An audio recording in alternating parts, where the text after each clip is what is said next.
NHM कर्मचारी जो है 18 अगस्त से लगातार आंदोलन में है। आज उनका 25वां दिन है। आपको बता दें कि दुर्ग में भी ये आंदोलन लगातार चल ही रहा है। सिर्फ दुर्ग ही नहीं बल्कि छत्तीसगढ़ के सभी 33 जिलों में एनएचएम के कर्मचारी आंदोलन कर रहे हैं, धरने में बैठे। उनकी मांग है कि संविदा से हटाकर उनका नियमितीकरण किया जाए। जैसा वादा चुनाव के समय चुनावी मैनिफेस्टो में भारतीय जनता पार्टी ने किया था वो अब उसको पूरा करे। और उनका साफ साफ कहना है कि अब हम किसी बहकावे या लॉलीपॉप में नहीं आने वाले हैं, हमको हमारी समस्या का समाधान चाहिए। आज आंदोलन में बैठे लोगों से जब बातचीत की गई तो पता चला कि एनएचएम का जो संगठन है उनके प्रदेश अध्यक्ष के आह्वान पर जिला अध्यक्षों को रायपुर तलब किया गया है और शासकीय अधिकारियों के साथ उनकी कोई बैठक होने वाली है। पता चला है कि मुख्यमंत्री और स्वास्थ्य मंत्री ने भी एनएचएम कर्मचारियों की मांगों पर, खासतौर पर जायज मांगों पर अपना रवैया नरम करते हुए सकारात्मक रुख अपनाया है और बहुत जल्द ही इसमें कोई न कोई अच्छी खबर सुनने को मिल सकती है। 25 सालों से लगातार एनएचएम कर्मचारी नियमितीकरण की मांग को करते रहे, लेकिन चुनाव के समय वादा कर देती है राजनीतिक पार्टियां। और पिछले 25 सालों से चाहे भारतीय जनता पार्टी चाहे कांग्रेस, किसी भी सरकार ने उनके वादों को पूरा नहीं किया। बहरहाल आज आंदोलन में बैठे कर्मचारियों में से कुछ लोगों ने अपने मन की व्यथा को कैमरे के सामने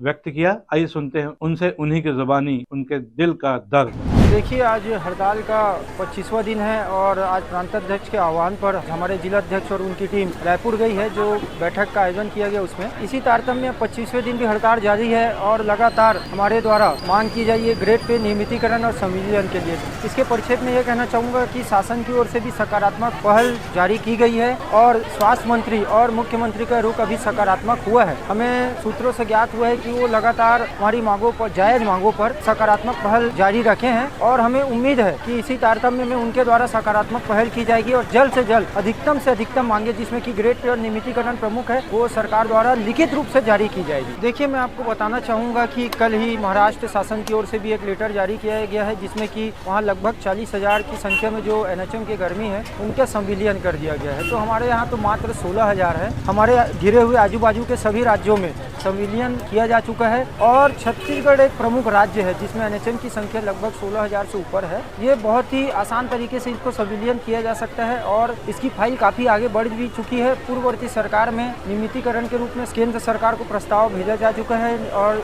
नोटशीट भी बन चुकी है। नियमितीकरण और संविलियन करने के बाद भी जो कि 60% जो केंद्र सरकार की ओर से दिया जाता है वो उनके द्वारा लगातार जारी किया जाएगा, ये उनके द्वारा कथन भी है। तो इसी तारतम्य में मैं कहना चाहूँगा कि आसपास के जितने राज्य संविलियन कर चुके हैं तो छत्तीसगढ़ में भी जल्द से जल्द उसे लागू करें। मैं लक्की दुबे, सचिव छत्तीसगढ़ प्रदेश एनएचएम कर्मचारी अधिकारी। बीजेपी की सरकार हमसे कहती है कि हम पर विश्वास रखें और हड़ताल खत्म करें, पर इसी सरकार से मैं एक सवाल पूछना चाहती हूँ कि शिक्षा मिशन और स्वास्थ्य मिशन दोनों एक साथ आया था।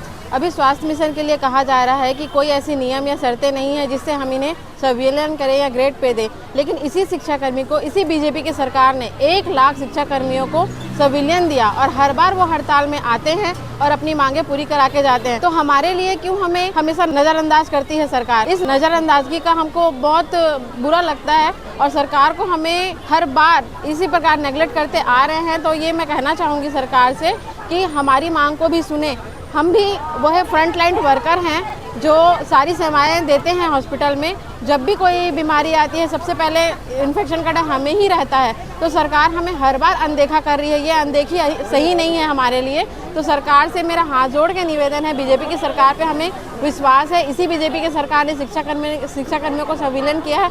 हम तो 16,500 कर्मी हैं, उन्होंने तो 1 लाख शिक्षाकर्मियों को संविलियन का तोहफा दिया है और हर बार उनकी मांगे पूरी होती है। हमारी भी मांगे पूरी करे सरकार से, मैं यही निवेदन करना चाहती हूँ। मेरा नाम माया साहू है, मैं स्टाफ नर्स हूँ धमधा नाका यूपीएससी में दुर्ग। आज हमारे अनिश्चितकालीन आंदोलन का 26वां दिन है और 26 दिन में हम लोग अलग अलग प्रकार से कार्यों को करके सरकार का ध्यान केंद्रित करने की कोशिश की है।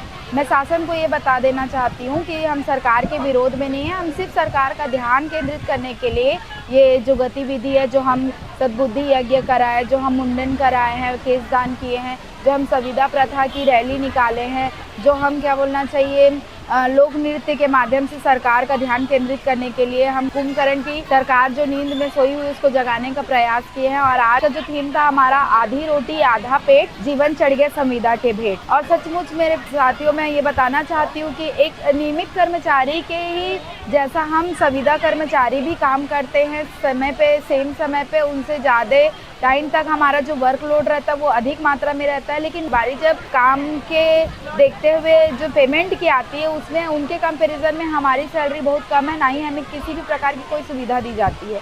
सरकार से बस मैं यही निवेदन करती हूँ, जैसे कि शिक्षा कर्मी का संविलियन किया गया है वैसे ही स्वास्थ्य कर्मी 20 सालों से अपनी मांगों को लेकर बैठे हुए हैं और हमेशा आश्वासन के आधार पर ही हमने अपना हड़ताल को स्थगित किया है, लेकिन उस आश्वासन का आज तक हमें कोई भी परिणाम नहीं मिल पाया है। और कमेटी का जो गठन खेल जो खेलती है सरकार, मैं उसके लिए भी कह देना चाहती हूँ, आज तक 20 सालों में बहुत सारी कमेटी का गठन किया गया है जिसका निर्णय एकदम जीरो निकला है, उसका निर्णय आज तक हमको कभी भी प्राप्त नहीं हुआ है। तो इस बार जो आर और पार की जो लड़ाई है, ना हम इसमें कमेटी के उसमें आना चाहते हैं और ना ही हम किसी आश्वासन पे अपने हड़ताल को स्थगित करना चाहते हैं। सरकार से बस यही निवेदन करती हूँ, अगर वो हमारी मांगों को स्वीकृत करता है तो उसके लिए आदेश निकाले और जैसे ही आदेश आएगा हम अपनी अनिश्चितकालीन आंदोलन को यहीं स्थगित करके अपने काम पे लौट जाएंगे। तो बस सरकार से यही निवेदन है, जो हमारी 10 सूत्री मांगे हैं, जो हमारा जायज़ मांग और हमारा हक है, हमको संविलियन और नियमितीकरण और ग्रेड पे और जो हमारा लंबित 27% है वो देने का सरकार हमको कृपा प्रदान करे। बस यही बोलना चाहती हूँ। मेरा नाम दिव्या लाल है, मैं जिला उपाध्यक्ष दुर्ग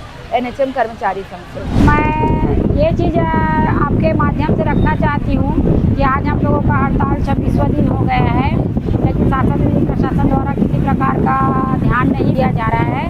तो और एक बात मैं ये बोलना चाहती हूँ, जब सरकार में सब मंत्री आते हैं बनते हैं तो उन लोगों का पेंशन एक बार मतलब चुनाव जीतने के बाद उनके 5 साल के बाद अगर नहीं बनते तो भी उनका पेंशन चालू हो जाता है। लेकिन हम एक संविदा कर्मचारी ऐसे हैं जो विगत 20 वर्षों तक काम कर रहे हैं, उसको पेंशन का भी लाभ नहीं मिलता है। ठीक है, उसके साथ साथ उन लोगों को गाड़ी है, बिजली का बिल है, बहुत सारी सुविधा दी जाती है, लेकिन हमारे को हमारा स्वास्थ्य अगर ठीक नहीं रहता तो उसका मेडिकल के लिए भी हमको सुविधा नहीं है। और अब एक प्रकार देखा जाए तो हमको किसी प्रकार की सुविधा नहीं दी जाती है।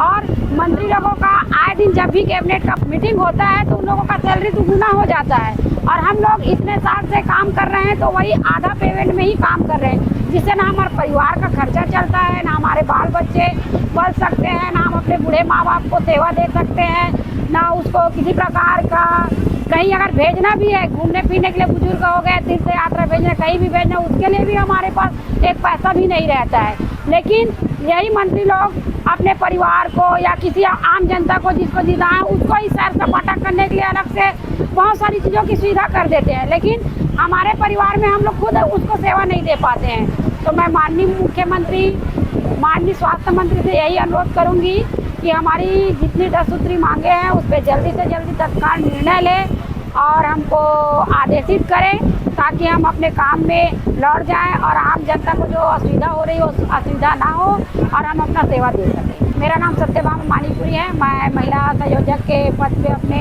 राष्ट्रीय स्वास्थ्य मिशन दुर्ग में पदस्थ हूं। बहरहाल देखते हैं कि क्या NHM कर्मचारियों की मांग पूरी हो पाती है। इस खबर में आज बस इतना ही। मैं हूं BD निजामी। हमारी ये खबर आपको कैसी लगी इस पर अपने राय अवश्य दें। खबर को लाइक करना ना भूलें और चैनल को सब्सक्राइब करना भी। कल फिर मिलेंगे किसी नई खबर के साथ, तब तक के लिए दीजिए इजाजत। जय हिंद, जय भारत, जय छत्तीसगढ़।